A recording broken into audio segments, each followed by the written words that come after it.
अब जब आवश्यकता ही ना रहे तो कर्म करने का भला क्या अर्थ। लेकिन फिर भी श्री कृष्ण ने कर्म किए। एक आम व्यक्ति की हजारों कामनाएं होती हैं जिन्हें वो पाना चाहता है और जिसके लिए फिर उसे कर्म करना होता है। लेकिन श्री कृष्ण कोई आम पुरुष नहीं, वो दिव्य हैं। उनमें किसी वस्तु को लेकर आसक्ति नहीं है। यही बात तो भगवान कृष्ण बता रहे हैं कि फिर भी मैं कर्म करने में लगा रहता हूं। इसे आदर्श की स्थापना करना कहते हैं, ताकि समाज में ऐसा गलत संदेश ना जाए जिसके बाद एक आम व्यक्ति कर्म से ही खुद को विमुख कर ले। आज पूरे विश्व में लोग भगवान कृष्ण द्वारा दिए भगवत गीता के ज्ञान का पालन करने में लगे हैं। ऐसा इसलिए क्योंकि धीरे धीरे हर कोई यह बात स्वीकार कर रहा है कि श्री कृष्ण का ज्ञान ही सर्वश्रेष्ठ और परम सत्य है। इस परम सत्य को स्वीकार करके ही व्यक्ति जीवन के कष्टों से मुक्ति पा सकता है। भगवान कृष्ण के ज्ञान के अलावा अगर उनके कर्मों की बात की जाए तो व्यक्ति को उससे भी सीख लेनी चाहिए कि दिव्य, सर्वश्रेष्ठ और भगवान होते हुए भी वो कभी अपने कर्म से विमुख नहीं हुए। हर काम को बड़ी सतर्कता से किया, क्योंकि वो जानते थे कि उनके द्वारा गलत तरीके से किया गया कोई भी कार्य सामान्य जन पर गलत असर डालेगा। यहाँ इसी बात की भगवान कृष्ण पुष्टि करते हुए अर्जुन को कहते हैं कि अगर मैं कोई काम सावधानी से ना करूं तो हर कोई मेरा अनुसरण करेगा। मुखिया सही हुआ तो उसका दल भी सही व्यवहार करता है। दूसरे अध्याय से लेकर इस अध्याय तक भगवान कृष्ण कर्म सिद्धांत को बता रहे हैं कि इसको किए बिना जीव का निर्वाह हो ही नहीं सकता। अब ऐसे में सोचने वाली बात है कि कर्म का ज्ञान देने वाला अगर खुद ही कर्म ना करे तो बाकियों पर इसका क्या प्रभाव होगा। श्री कृष्ण इस बात को भली भांति जानते थे, तभी तो वो कोई भी कर्तव्य करने से पीछे नहीं हटे। श्री कृष्ण अर्जुन को यही बात समझा रहे हैं कि अगर मैं कर्म ना करूं तो सारे मनुष्य नष्ट भ्रष्ट हो जाएंगे और मैं इसका जिम्मेदार हो जाऊंगा। सारे मनुष्य नष्ट भ्रष्ट हो गए तो इससे संकरता का संकट आ जाएगा। संकरता से तात्पर्य एक प्रकार मिलावटी और अवांछित जन समुदाय से है, जिनकी संख्या ज्यादा होने से समाज सही मार्ग से भटक जाता है। लेकिन कृष्ण इसका कारण नहीं बनना चाहते, इसीलिए वो अपने हर कर्म को अच्छे से प्रस्तुत करते हैं ताकि पथ भ्रष्ट लोगों को सही मार्ग दिखाया जा सके। यहाँ ज्ञानी और अज्ञानी पुरुष के बीच के भेद पर प्रकाश डाला गया है। अज्ञानी उसे कहा गया है जिसके हृदय से वस्तुओं के प्रति आसक्ति गई नहीं है, यानी वो कर्म तो करता है लेकिन उसमें फल पाने की लालसा होती है। जब तक उसे किसी कार्य में खुद का फायदा ना दिखे तब तक वो उस कार्य को नहीं करता। इसके ठीक विपरीत एक ज्ञानी पुरुष समाज कल्याण हेतु कार्य करता है, जिससे बेशक उसे निजी फायदा मिले या ना मिले। वो कर्म करता है लेकिन उसके परिणाम के प्रति कोई आसक्ति नहीं रखता। वो स्वतंत्र भाव से अपने कर्म को करता है और यही सही विधि भी है। अनासक्त भाव से कर्म करने पर कोई कर्म बंधन पैदा नहीं होता। वेद पुराणों में एक सभ्य जीवन बिताने हेतु अनेक बातों का वर्णन मिलता है, लेकिन हर कोई उनका पालन नहीं कर पाता। एक ज्ञानी पुरुष निसंदेह उनका पालन करता हो, लेकिन अज्ञान में पड़ा व्यक्ति वेदों की बातों से दूर ही रहता है। वो अपने ही तरीकों से जीवन जीता है और कष्टों में पड़ा रहता है। ऐसे में आवश्यक है कि उसकी बुद्धि को एकदम से भ्रमित न किया जाए। इसलिए यहाँ भगवान कृष्ण अर्जुन को बता रहे हैं कि ज्ञानी पुरुषों को अज्ञानता में पड़े ऐसे लोगों की बुद्धि में संदेह पैदा नहीं करना चाहिए। उन्हें अज्ञानी व्यक्ति को उसके कर्म करने से रोकना या उसमें बाधा नहीं पहुंचानी चाहिए। इसकी बजाय स्वयं समस्त कार्यों को अच्छे से करते हुए अज्ञानियों को भी ऐसा करने की प्रेरणा देनी चाहिए। अज्ञानी व्यक्ति को अच्छे कर्म करके प्रदर्शित करना चाहिए, जिससे वो भी इन्हें करना सीख सकें। यहाँ भगवान कृष्ण व्यक्ति की प्रकृति से जुड़ा एक गूढ़ ज्ञान बता रहे हैं। वो अर्जुन को बताते हैं कि व्यक्ति जो भी कर्म करता है वो सारे कर्म प्रकृति के 3 गुणों में से किसी एक गुण से प्रभावित होकर होते हैं, जबकि संपूर्ण प्रकृति भगवान कृष्ण के अंतर्गत ही चलायमान है। सरल भाषा में व्यक्ति के कर्म प्रकृति के गुणों द्वारा संपन्न होते हैं, लेकिन एक मूर्ख व अज्ञानी व्यक्ति अहंकारवश समझता है कि वही समस्त कार्यों का करता है। यह बात सच है तो जरा सोचें कि अगर सब कुछ मनुष्य के हाथ में ही है तो आखिर वो इस दुनिया में इतना परेशान क्यों है? क्यों नहीं वो सिर्फ अच्छे कर्म करते हुए परम आनंद को प्राप्त करता? लेकिन सच्चाई तो यह है कि व्यक्ति के सारे कर्म प्रकृति के अधीन हैं। इस बंधन से मुक्ति का सिर्फ एक मार्ग है, वो है आत्म साक्षात्कार। पुनः ज्ञानी पुरुष की बात उठी है, जो कि जीवन के परम सत्य को जानता है, जो गुण विभाग और कर्म विभाग को समझता है। उसे मालूम है कि जीव का हर एक कदम उसकी प्रकृति गुण के अधीन है और हर जीव प्रकृति से बंधा है। निष्काम भाव से किया कर्म ही उत्तम है, लेकिन यहाँ हर कोई सकाम कर्म करने में लगा है, जिससे उसकी अवस्था एक बंधन युक्त जीव वाली हो जाती है। ज्ञानी पुरुष इस बात को समझते हुए किसी भी वस्तु के प्रति आसक्त नहीं होता है। वो खुद को परमात्मा के अंश के रूप में देखता है, जो समस्त भौतिक कल्मश से परे है। इसी कारण एक ज्ञानी पुरुष इस जगत में अपनी वास्तविक स्थिति को भी भली भांति समझता है। सतोगुण, रजोगुण और तमोगुण, यह 3 गुण होते हैं जो व्यक्ति के कर्म को अपने अधीन रखते हैं, लेकिन इसका ज्ञान हर किसी के पास नहीं। केवल एक सिद्ध पुरुष ही जानता है कि उसे खुद को कर्ता नहीं समझना चाहिए, बल्कि खुद को भगवान कृष्ण से जोड़ने का प्रयास करना चाहिए। लेकिन अज्ञानी व्यक्ति ठीक इसके विपरीत कार्य करता है, क्योंकि वो अपने को कर्ता समझ बैठता है, जिसके चलते उसे कर्म से मिलने वाले फल की भी आशा होती है। इस तरह वो प्रकृति के गुणों को नजरअंदाज करते हुए अपने में मगन रहता है। वो अच्छा वक्त आने पर बहुत खुश हो जाता है, तो बुरा वक्त आने पर दुखी। वो जीवन के इस उतार चढ़ाव में सामंजस्य नहीं बना पाता और पल पल प्रकृति के नियम व गुणों के हाथों पटखनी खाता रहता है। ऐसे लोग कभी सच्चे सुख का अनुभव नहीं कर पाते, क्योंकि उनकी बुद्धि भौतिक धरातल तक ही सीमित होती है। इस श्लोक में भगवान कृष्ण सलाह दे रहे हैं कि एक ज्ञानी पुरुष को कभी भी ऐसे अज्ञानी व्यक्ति के मन को विचलित नहीं करना चाहिए। ऐसा करना खुद का समय ही बर्बाद करना होता है। अगर उसे रास्ता बदलकर परमात्मा की ओर चलने को कहा जाए तो उसकी बुद्धि विचलित हो सकती है। इसलिए बेहतर है कि ज्ञानी व्यक्ति अपने चित्त को हमेशा भगवान कृष्ण में ही लगाए रखे। भगवान कृष्ण अर्जुन का विश्वास बढ़ाने हेतु उन्हें कहते हैं कि तुम अपने आप को पूर्ण रूप से आत्मज्ञान में स्थापित कर लो और निश्चित होकर युद्ध करो। तुम अपने सभी कर्मों को मुझे अर्पित कर दो। इस प्रकार समस्त कामनाओं, अहंकार और संताप से रहित होकर सिर्फ युद्ध करो।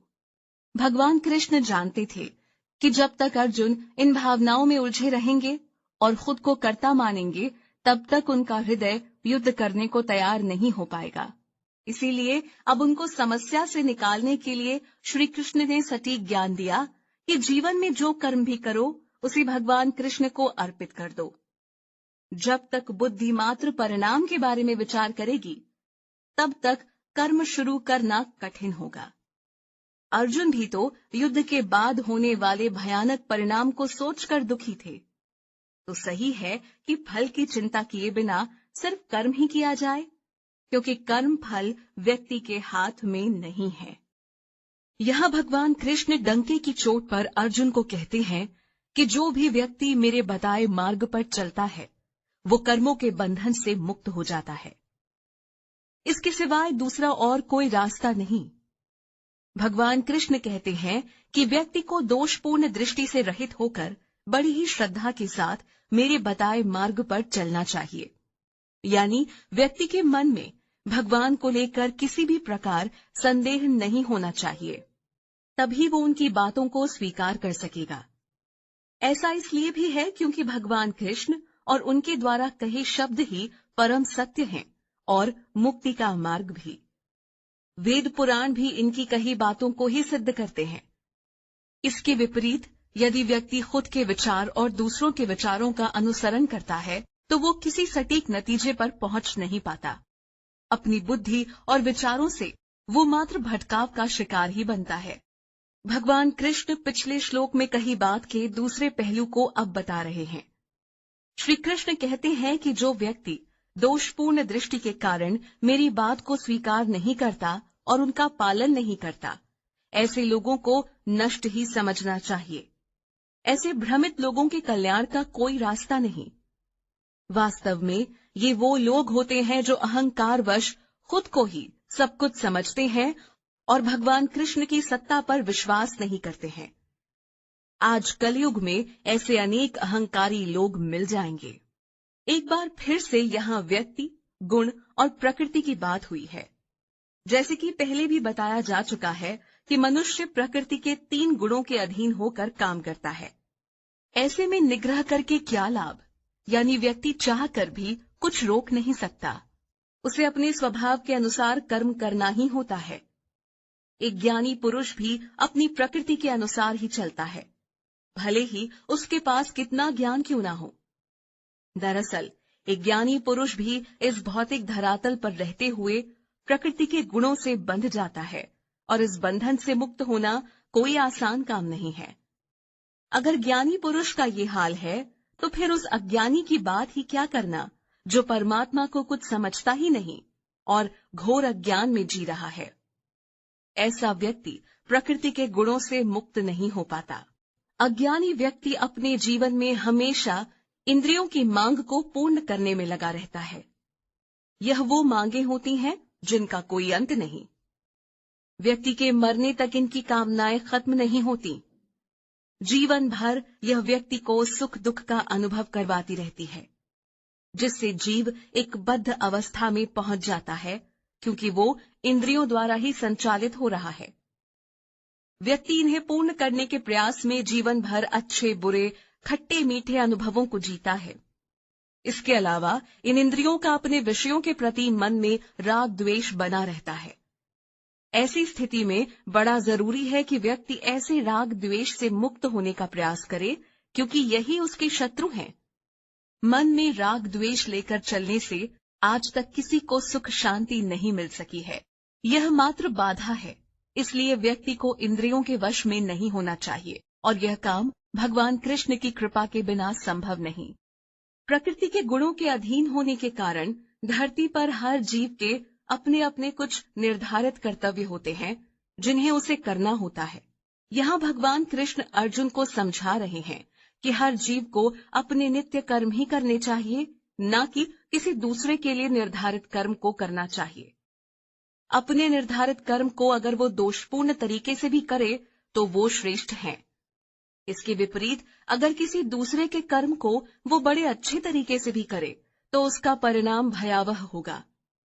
भगवान कृष्ण कहते हैं कि दूसरे के धर्म को अपनाने से अच्छा तो खुद के धर्म के लिए मर जाना कल्याणकारी है। यह बात अर्जुन पर बिल्कुल सही बैठती है। अर्जुन युद्ध स्थल पर खड़े थे और क्षत्रिय होने के नाते युद्ध करना उनका धर्म था। युद्ध में लड़ते हुए वो मारे भी जाते तो कुछ गलत नहीं होता, लेकिन अर्जुन युद्ध ही नहीं करते तो उनके क्षत्रिय धर्म का क्या होता? इसे फिर धर्म से पलायन करना माना जाता। यहाँ अर्जुन ने एक बड़ा ही कमाल का सवाल भगवान कृष्ण से पूछ लिया, जिसके बारे में हम सब ने भी कभी न कभी सोचा होगा। अर्जुन का सवाल है कि हे वार्ष्णेय, आखिर किन कारणों से व्यक्ति ना चाहते हुए भी पाप कर बैठता है? कौन सी चीज उसे ऐसा करने को प्रेरित करती है? यानी वो पाप करना नहीं चाहता, लेकिन मानो कोई बलपूर्वक उससे यह करवा रहा हो। यही हाल तो हम सब का है। अच्छे बुरे की समझ रखते हुए भी व्यक्ति से पाप हो जाता है। पिछले श्लोक में अर्जुन ने व्यक्ति द्वारा ना चाहते हुए भी पाप किए जाने का कारण पूछा। अब भगवान कृष्ण यहाँ उत्तर दे रहे हैं, लेकिन पहले बता दें कि अध्याय 2 के 62वें श्लोक में भगवान ने व्यक्ति के स्वभाव पर बात की थी। श्री कृष्ण ने बताया था कि जब व्यक्ति किसी वस्तु पर चिंतन करता है तो इससे उसके मन में वस्तु के प्रति काम भाव जाग उठता है। काम के बाद क्रोध उत्पन्न होता है और फिर मोह, जो कि व्यक्ति की स्मृति को भ्रमित कर देता है। जब स्मृति भ्रमित हो जाती है तो बुद्धि का भी नाश हो जाता है। अर्जुन को उत्तर देते हुए भगवान यहाँ काम, क्रोध और प्रकृति के गुणों की बात करते हैं। भगवान कहते हैं कि रजोगुण के कारण ही काम उत्पन्न होता है। काम से फिर क्रोध पैदा होता है। काम भाव को कभी भी संतुष्ट नहीं किया जा सकता। यही व्यक्ति का सबसे बड़ा शत्रु है। तमोगुण में क्रोध प्रकट होता है। इस गुण से प्रभावित व्यक्ति फिर न चाहते हुए भी पाप करने की दिशा में अग्रसर होता है। व्यक्ति को जब कोई चीज स्पष्ट रूप से दिखती है तो वो फिर भी उसको समझ सकता है, लेकिन जब अकल पर ही पर्दा पड़ जाए तो कुछ भी समझना आसान नहीं होता। यहाँ भगवान व्यक्ति की काम भावना पर प्रकाश डालते हुए बता रहे हैं कि जिस प्रकार अग्नि उसके धुएं से ढक जाती है, धूल से दर्पण ढक जाता है और गर्भाशय से भ्रूण ढक जाता है, ठीक उसी प्रकार काम व्यक्ति के ज्ञान को ढक लेता है और अज्ञानी पुरुष के लिए परम सत्य को जान पाना कठिन हो जाता है। सत्य का ज्ञान नहीं होने से वो अपनी इंद्रियों के हाथों जकड़ा रहता है और जीवन में कभी असली सुख का स्वाद नहीं ले पाता। इंद्रियां व्यक्ति को हमेशा अपना गुलाम बनाए रखती हैं और व्यक्ति उनकी सेवा करते करते जीवन के असली मकसद को भूल जाता है। वो भूल जाता है कि वो परमात्मा का अंश है और आत्म साक्षात्कार ही एकमात्र उपाय है उसे समझ पाने का। अर्जुन का सवाल आखिर यही था कि ना चाहते हुए भी व्यक्ति से पाप कैसे हो जाता है। तो जवाब यही है, व्यक्ति की अज्ञानता के चलते ऐसा होता है। व्यक्ति का असल ज्ञान तो मोह द्वारा ढक लिया जाता है। यह मोह ही एक विवेकी पुरुष का सबसे बड़ा शत्रु है। भगवान कृष्ण अर्जुन को कहते हैं कि हे कौन्तेय, मोह उस अग्नि के समान है जो कभी भी बुझती नहीं। व्यक्ति एक इच्छा को पूरा करता है तो मन उसे दूसरी इच्छा की ओर धकेल देता है। इस तरह एक के बाद एक इच्छाओं की पूर्ति करते हुए भी काम भाव कभी शांत नहीं होता, उल्टा बढ़ता ही रहता है। परमात्मा के अंश के रूप में एक जीवात्मा में भी शुद्ध चेतना होती है, लेकिन मोह उसको ढक लेता है। यह शुद्ध चेतना विषय भोगों में लगकर दूषित हो जाती है और व्यक्ति इस वजह से पाप की ओर अग्रसर होता ही जाता है। जब बात व्यक्ति के काम भाव पर उठी है तो यह जान लेना भी जरूरी है कि यह आखिर रहता कहाँ है। इसके बारे में भगवान बताते हैं कि काम व्यक्ति की इंद्रियों, मन और बुद्धि में निवास करता है। इन तीनों की मदद से ही काम व्यक्ति के ज्ञान को ढक लेता है और उसे मोहित कर लेता है। तो इसमें कोई संदेह नहीं कि मोह माया में फंसा व्यक्ति भगवान से विमुख हो जाता है। उसकी इंद्रियां, मन और बुद्धि भी इसके संपर्क में रहकर पूर्ण सांसारिक बन जाती हैं, जबकि आत्मा का वास्तविक संबंध परमात्मा से है, भगवान कृष्ण से है। मोह के कारण आत्मा इस भौतिक संसार में उलझ चुकी है। जिसे इस बात का ज्ञान हो गया, फिर वो मुक्ति मार्ग पर चल पड़ता है। मोह को नष्ट करने के लिए सबसे पहले इंद्रियों पर धावा बोलना चाहिए। यहाँ भगवान कृष्ण अर्जुन को बताते हैं कि हे भरत शर्भ, जो मोह तुम्हारे ज्ञान और विज्ञान का विनाश कर रहा है, उसको सबसे पहले नष्ट करो। मोह को नष्ट करने के लिए तुम सबसे पहले अपनी इंद्रियों को नियंत्रित करो और पाप रूपी इस काम को नष्ट करो। अर्जुन को यहाँ भरत शर्भ कहकर संबोधित किया गया है, जिसका मतलब हुआ भारतवंशियों में सबसे उत्तम। इंद्रियों पर नियंत्रण रखने की बात पहले भी आ चुकी है। ज्ञान से तात्पर्य हुआ जीव को अपनी वास्तविक स्थिति का पता होना।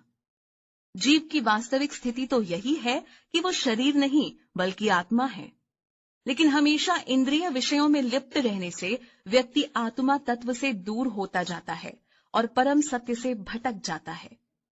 काम, क्रोध, मोह, माया ही इस भटकाव का कारण है।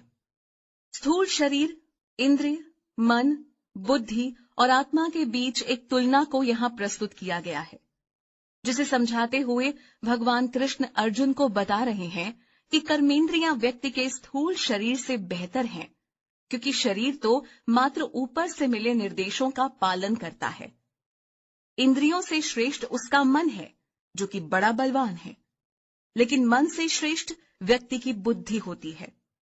बुद्धि अपनी संकल्प शक्ति से व्यक्ति के जीवन में बड़ा उतार चढ़ाव लाने की क्षमता रखती है। बेशक स्थूल शरीर, इंद्रिय और मन प्रतिकूल हो, तब भी बुद्धि उन पर भारी पड़ सकती है। लेकिन इस बुद्धि से भी ज्यादा कोई श्रेष्ठ है तो वो है आत्मा। आत्मा का ज्ञान होने पर व्यक्ति नीचे के सभी स्तरों से स्वतंत्र होता जाता है, और जिसने परमात्मा को अपना लिया, फिर उसका मन भगवान के सिवाय किसी भी दूसरी चीज के लिए विचलित नहीं होता। ऐसा उदाहरण कोई भी अपने आसपास देख सकता है कि किस प्रकार एक व्यक्ति सब कुछ पाकर भी असंतुष्ट है, तो दूसरा व्यक्ति कुछ नहीं चाहते हुए भी संतुष्ट है, क्योंकि वो ईश्वर तत्व में खुद को लीन कर चुका है। उससे श्रेष्ठ भला और क्या हो सकता है। ऐसे लोगों की बुद्धि हमेशा बलवान रहती है। भगवान कृष्ण अर्जुन को महाबाहो नाम से संबोधित करते हुए कहते हैं कि इस प्रकार तुम बुद्धि से भी श्रेष्ठ आत्मा को जान लो, फिर बुद्धि के द्वारा मन को नियंत्रित करके इस काम नामक शत्रु का नाश कर दो। अब इसमें कोई संदेह नहीं होना चाहिए कि जिन इंद्रियों, मन और बुद्धि को इतना बलवान बताया गया है, उससे भी ऊपर और श्रेष्ठ एक अन्य तत्व है जिसे आत्मा कहा जाता है। आत्मा इन सबसे भी ज्यादा बलवान इसलिए है क्योंकि यह स्वयं भगवान कृष्ण का अंश है। भगवान की शक्ति तो अनंत है और कल्पना से भी परे है। उसका अंश होने के नाते आत्मा भी शक्तिशाली हुई। बस इसी बात को तो समझना है और जीवन के वास्तविक लक्ष्य तक पहुंचना है। इस श्लोक के साथ ही श्रीमद् भगवद गीता का 3रा अध्याय कर्म योग संपन्न हुआ, जिसमें बुद्धि योग में स्थिर होकर कर्म करने को कहा गया है। साथ ही निष्काम भाव से कर्म करते हुए उसके फल को भगवान को अर्पित करने की सलाह भगवान कृष्ण द्वारा दी गई है।